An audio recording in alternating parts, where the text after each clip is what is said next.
Shalom à tout le monde. J'ai suivi l'audio de Bro Gustave quand j'étais encore au travail, mais je ne pouvais pas répondre parce que j'étais très occupé. Et ça m'a plu. Au moins qu'il a expliqué que quand il parlait du corps d'Adam, il ne parlait pas du corps physique tiré de la poussière de la terre, il parlait d'Adam, âme. Ou les corps plutôt qui étaient sa théophanie. Et puis, parce qu'on dit les corps dès là, la personne en question, c'était l'âme qui avait son corps qui était la colombe de feu. Exactement comme Jésus, tu vois, on a continué à appeler la colombe de feu Jésus, parce qu'il s'est présenté à Paul comme étant Jésus. Mais Jésus était le nom du corps physique, tu vois, du deuxième Adam. Parce que quand l'ange a apparu à Joseph, il a dit, tu donneras les noms physiques là, tu vois, à cet enfant qui va naître. Il s'appellera Yoshua, que le monde actuel appelle Jésus. Et c'est comme ça que j'ai compris l'explication, j'ai beaucoup aimé. Alors, il y a un grand mystère là-dedans que nous devons comprendre là, plus vite que possible. Le plus grand mystère est que l'âme, tu vois, avait le corps physique, avait aussi le corps spirituel qui était sa théophanie. C'est là où l'âme d'Adam allait adorer chaque soir avec Ève. L'adoration, c'était l'incarnation. Vous comprenez? Parce que l'adoration, c'est quand vous accouplez avec une femme, vous vous incarnez. Vous comprenez? Vous ne pouvez pas avoir une relation par extérieur, non. C'est par l'incarnation. Maintenant, le problème qui est là, c'est que Adam, l'âme d'Adam allait s'incarner le soir. Dans la théophanie, dans la colonne de feu, c'est là où ils avaient leur culte. C'est là où ils avaient toutes choses, c'est là où ils comprenaient des mystères et des mystères parce qu'ils apprenaient, ils entendaient tout de leur théophanie. Frère Branham dit que vous entendez la parole par votre théophanie. C'est-à-dire que quand votre pensée, vous vous incarnez dans la parole, c'est comme ça que vous étiez liés à votre parole et que vous entendez la parole par rapport aux âges de l'Église. Maintenant, j'ai parlé la fois passée des corps. Je parlais de sept corps. Nous avons les corps physiques. Nous avons les corps éthériques.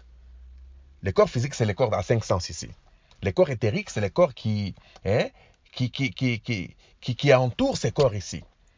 Tu vois, qui environnent ces corps ici. C'est-à-dire que vous pouvez être assis comme ça, vous sentez qu'il y a quelqu'un derrière vous, votre corps éthérique vous dit qu'il y a quelqu'un.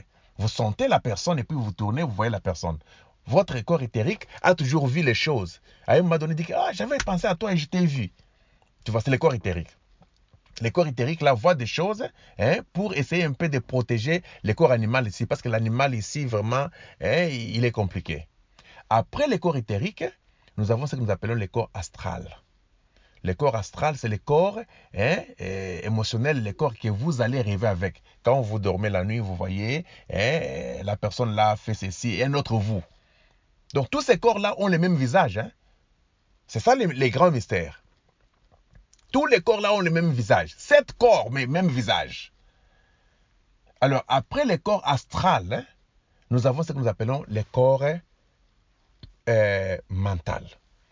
Maintenant, le problème ici, non, nous avons d'abord le corps causal et puis nous avons le corps mental. Je vais vite sauter sur le corps mental parce que j'aimerais que vous puissiez comprendre comment Ève avait conçu dans un corps. Parce qu'une femme ne conçoit que par l'incarnation. S'il n'y a pas l'incarnation d'une semence, vous ne pouvez pas concevoir. Donc la seule façon, il fallait qu'il y ait une incarnation pour qu'il y ait une adoration. Alors Adam allait et Ève, avec leurs âmes, entraient dans la théophanie. C'était ça le culte du soir. Et après l'adoration, tu vois, et ils rentraient et puis la colonne de feu devait les laisser et rentrer dans le corps physique. Donc toutes ces choses ici, ça s'est passé sur place mais dans des dimensions différentes. Donc directement, il quitte le corps. Parce que dès qu'il entre dans la théophanie, il ne peut plus voir les choses comme nous le voyons ici. Parce que le corps ici nous permet à voir les choses dans les 3 premières dimensions. Et dès qu'il quitte le corps physique ici, il entre dans le corps théophanique, il voit les choses de la 7e dimension et il comprend les choses de l'éternité. Quand il est dans le corps éthérique, même si vous fermez vos yeux, vous pouvez sentir qu'il y a quelqu'un à côté de vous ici. Quand vous êtes dans le corps causal, plutôt astral, c'est quand vous dormez, votre corps physique ne fait absolument rien, mais vous voyez votre corps là astral qui voyage pour aller faire des choses. C'est comme ça que les gens qui se dédoublent sortent toujours par le corps astral. Mais nous avons maintenant le corps mental. C'est dans le corps mental. Ce corps mental, c'est un corps très important, selon même dans le monde spirituel. C'est le corps qui fait que vous puissiez réfléchir, vous puissiez raisonner, vous puissiez aller à l'école. Votre mental, s'il n'est pas bon, c'est fini. Votre corps mental, dès qu'il est troublé, vous êtes devenu un fou. Bien que votre corps hostile, un fou peut être éternel, non? Il est fou, mais son corps spirituel qui est l'âme est sauvé. Voilà pourquoi un fou peut être aussi. Frère Branham disait toujours que est-ce que le bébé peut entrer au ciel? Il dit que s'il était prédestiné, c'est-à-dire que si son âme, si son corps spirituel est éternel, mais l'enfant là est sauvé. Mais si son corps spirituel est temporaire, à ce moment-là, l'enfant n'est pas sauvé. Alors, pour ne pas faire beaucoup de mythes comme Bourguissa va toujours dire, je coupe un peu là-bas pour continuer après. Honneur.